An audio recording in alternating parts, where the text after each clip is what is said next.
Hi Reddit. Throw away because I don't want anyone who knows me to find this. I'm shaking while writing this and can't tell anyone in my life what's going on, but I have to let it out somewhere. I, 28F, have been dating Adam, 32M, for 2 years. We met through mutual acquaintances when I was visiting a friend in another town. He was charming, attentive, and made me feel like I was the center of his universe. We quickly fell into a routine. He would come to my city almost every weekend. We'd spend time together, go on dates, and even talk about moving in together one day. He's always been very private about his life, but I chalked it up to him being reserved.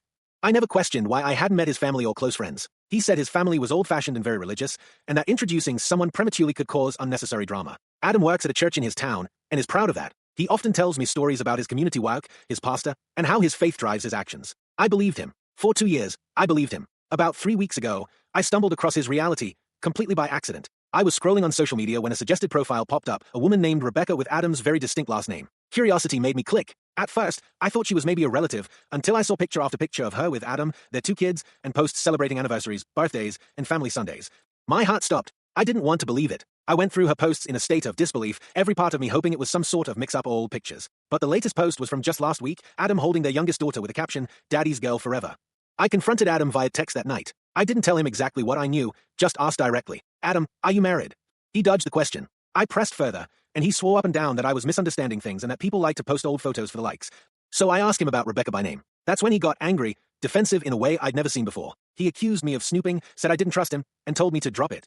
But I couldn't drop it. I went back to Rebecca's profile and, with a sinking heart, confirmed everything. They are married. They have 2 young kids. He spends every weekday living as a family man, and every weekend living as my boyfriend. The shock turned into anger. I didn't break up with him yet. Instead, I played along, answering his texts and listening to his lies while I processed the betrayal. For 2 years, I've been the other woman, and I had no idea. The more I thought about it, the more this rage built up inside me, not just for myself, but for Rebecca and the kids who have no clue who Adam really is. And now I'm here, in Adam's town, staying in a cheap hotel just a few miles from his home. Tomorrow, Sunday, I'm going to his church, his pride and joy, and I'm going to show myself. I plan to confront him in front of his wife, his family, and his congregation. They deserve to know. I've rehearsed it 100 times in my head. I'll tell them that Adam has been living a double life for 2 years, lying to everyone, and taking advantage of my trust. I know some people will say I should just tell Rebecca privately, and part of me wanted to. But after everything, the lies, the manipulation, the audacity of him still texting me like nothing's wrong, I feel like I need to reclaim my dignity. I want him to feel the same crushing humiliation I've been feeling every single day since I found out. I'm terrified, though. I keep thinking about what might happen.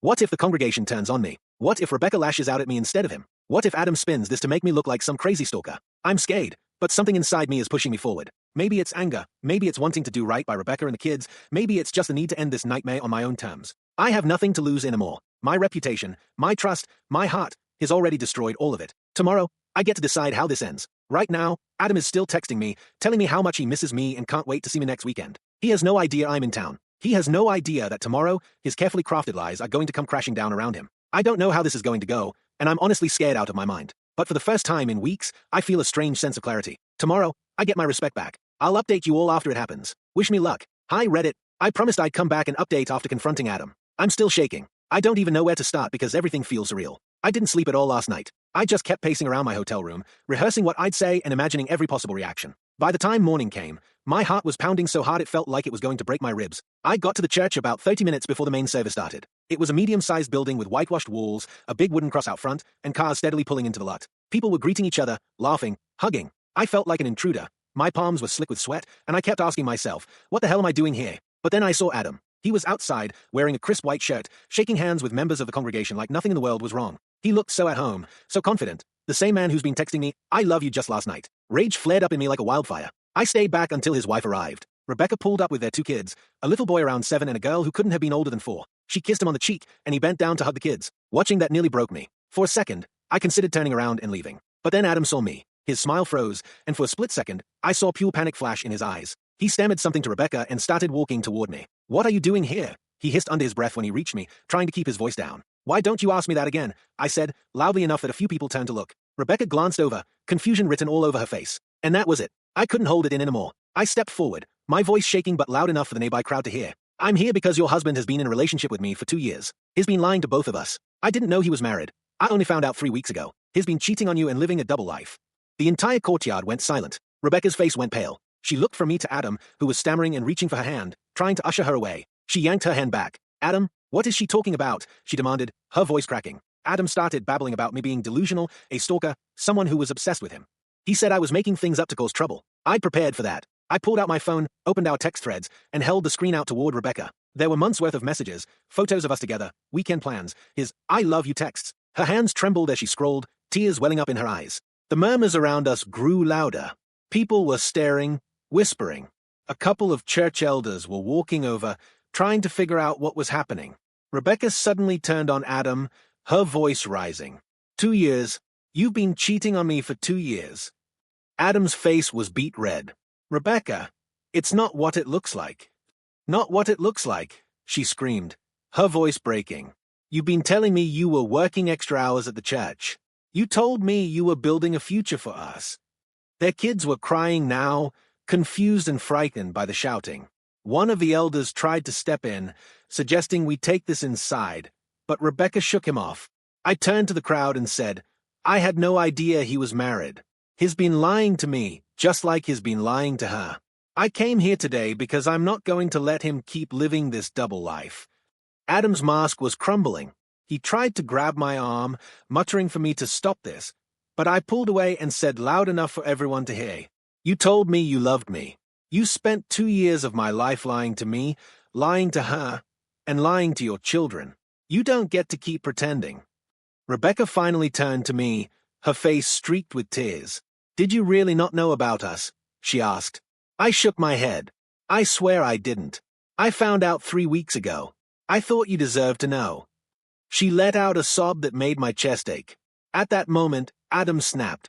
He started shouting that I set him up, that I was trying to destroy his life, and that I needed help.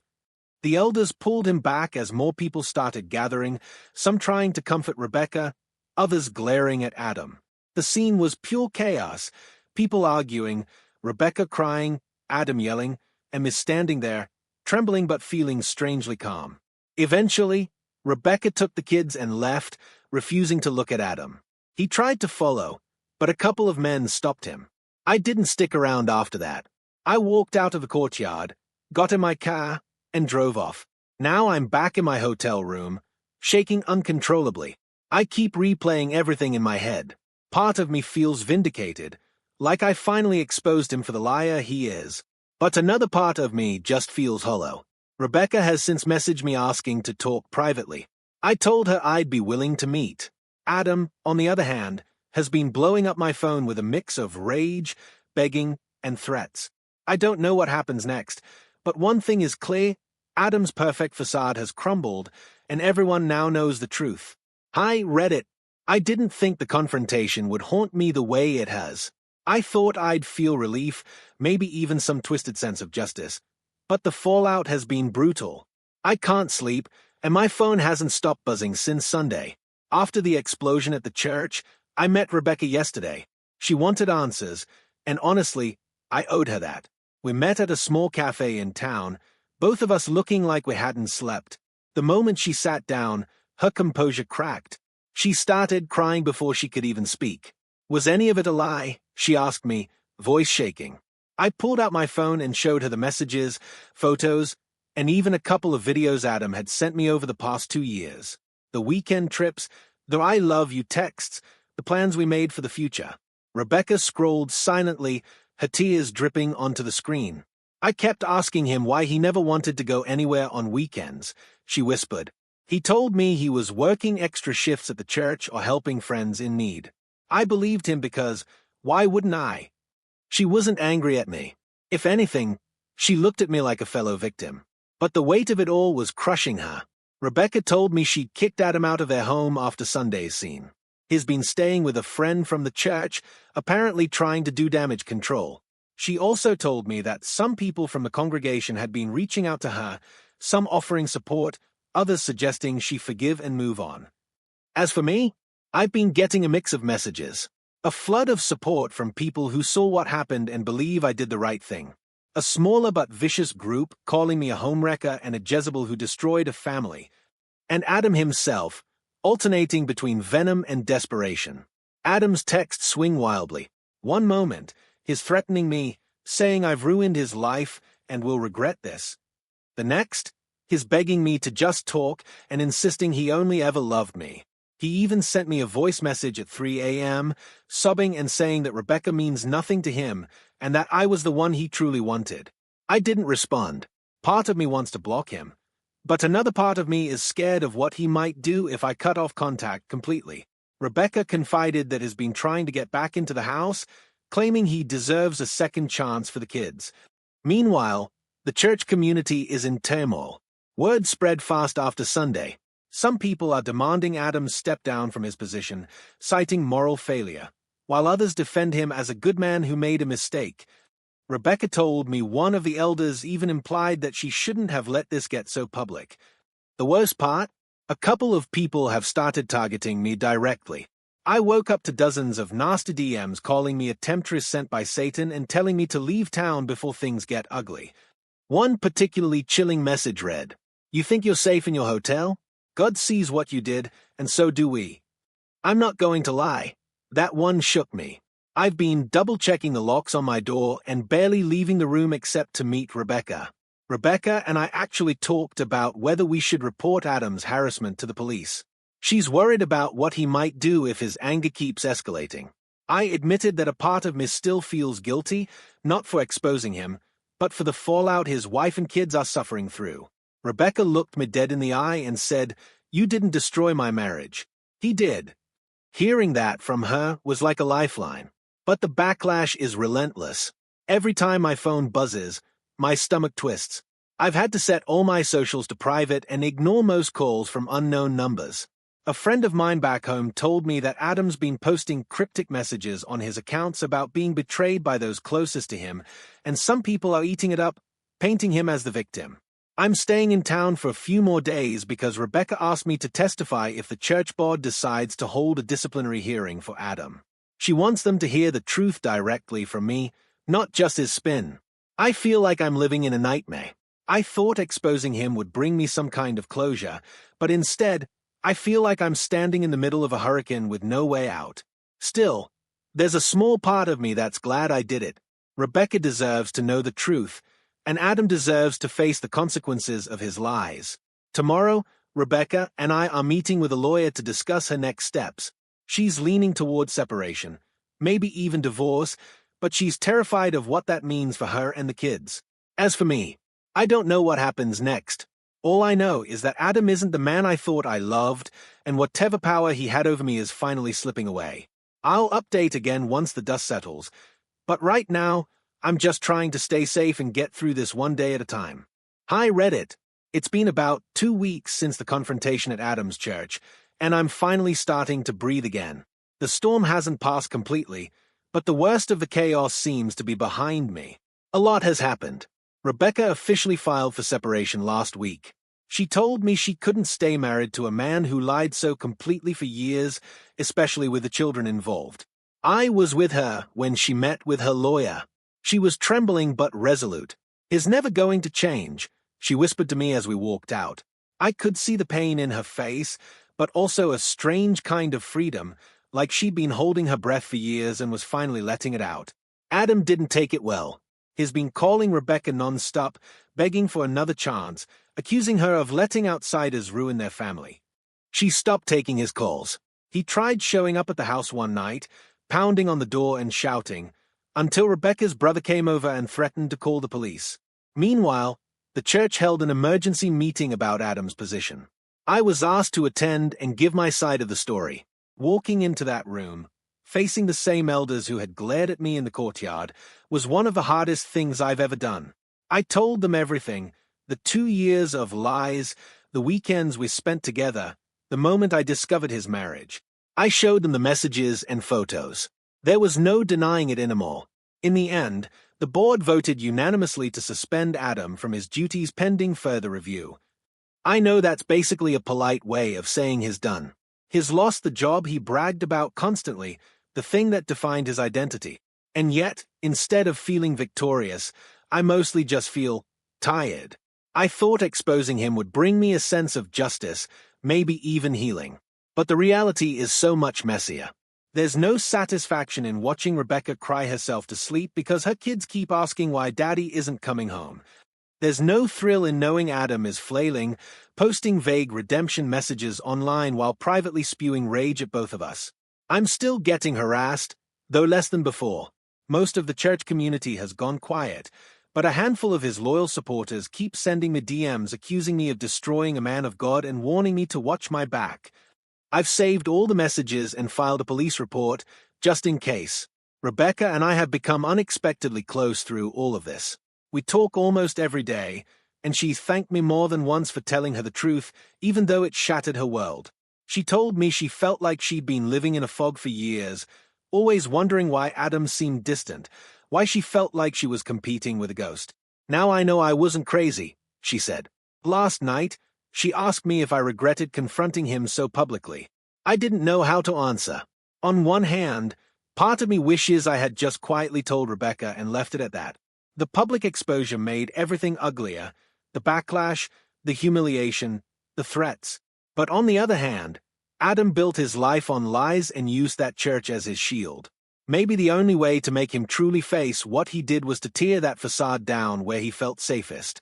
As for Adam, I haven't spoken to him since the day of the confrontation. I finally blocked his number after one last text where he said, "You think you won, but you'll regret this for the rest of your life." Maybe I will. Maybe I already do. I'm heading back to my city tomorrow. Part of me feels like I'm running away, but I know I can't keep hovering in the wreckage of his life. I need to rebuild my own. I've already found a therapist and scheduled my first session for next week. This whole ordeal has left scars I'm only beginning to understand. I keep replaying the last 2 years in my head, wondering how I missed all the signs. How did I let myself fall for someone who was never really mine? If there's one thing I've learned, it's that closure isn't a clean break. It's jagged and messy, full of guilt and relief and lingering anger. Rebecca is staying strong for her kids, focusing on building a new life without Adam. I told her I'd always be there if she needed someone to talk to. She smiled weakly and said, "We both deserve better than him." She's right. Maybe that's the closest thing to closure I'm going to get. Hi, Reddit. It's been 4 months since I last updated, and life finally feels like it's inching towards something resembling normal. I'm writing this because so many of you reached out asking how things turned out, and because I think I finally have the words to close this chapter. After I left Adam's town, I went completely no contact. I blocked his number, all his socials, and even changed mine for good measure. For a while, I lived with this low-grade paranoia, jumping every time my phone buzzed, checking over my shoulder in crowded places. Slowly, the constant anxiety started to fade. Therapy has been a godsend. Unpacking 2 years of manipulation and betrayal isn't easy, but at least I'm no longer carrying it alone. As for Adam, his life has pretty much unraveled. He's no longer employed at the church. They made his suspension permanent after concluding their review. Word got around about why, and a lot of his former supporters quietly distanced themselves. From what Rebecca told me, he tried to move to another congregation in a neighboring town, but the scandal followed him. He's currently working a series of odd jobs, apparently living with a friend. The last I heard, he's been complaining online about being cancelled and betrayed by everyone he loved. Rebecca, on the other hand, is doing better than I ever expected. She finalized her separation about a month ago and has custody of the kids. She moved into a smaller house closer to her parents, who have been a solid support system for her. The kids are adjusting. They still ask about their dad, but Rebecca is honest in an age-appropriate way. She's even started taking classes part-time to finish her degree. I'm genuinely proud of her. We still talk occasionally, though not as often as before. In the early days, we bonded over the shared devastation Adam left behind. Now, our conversations are lighter, sharing updates on work, therapy milestones, or just silly memes. There's an unspoken understanding that we'll always be linked by what happened, but neither of us wants that to define us forever. Looking back, the day at the church feels like a fever dream. Sometimes I still see flashes of Adam's face when he spotted me in the crowd, that split-second panic before his mask crumbled. For a long time, I replayed that moment, wondering if I'd done the right thing by confronting him so publicly. But I've stopped torturing myself with what IFS, because here's the truth I've learned. Exposing him didn't just destroy his facade, it freed me. It forced me to stop living in the shadow of his lies and reclaim my own narrative. Do I regret the fallout? Parts of it, yes. I regret the pain Rebecca and her kids went through because of his actions. I regret that I ever let him take 2 years of my life. But I don't regret shining a light on the truth. People still sometimes whisper about me being the other woman. I've made peace with that. Those who matter know I didn't knowingly step into that role, and I refuse to carry the shame of Adam's deception. That burden belongs to him. In therapy, we talk a lot about rebuilding trust, not just in others, but in myself. For so long, I blamed myself for not seeing the red flags. Now I'm learning that trust isn't naivety, it's a strength. The fact that someone abused it says more about them than it does about me. Rebecca once told me, we both deserved better than him. It stuck with me, because we did, and we're finally starting to find it, in new friendships, in personal growth, in the quiet knowledge that we survived something designed to break us. Adam is a chapter I'll never reopen. Rebecca and I, we're moving on, in our own ways. Me? I'm learning to breathe without the weight of his lies pressing on my chest. Closure, I've learned, isn't a moment. It's a process, messy, uneven, and sometimes painful. But one morning you wake up, and he's not the first thing on your mind anymore. That's when you know you're free. Thank you, Reddit, for giving me a place to tell my story. This is the last time I'll post about Adam. My life is my own again, and that's all I ever wanted.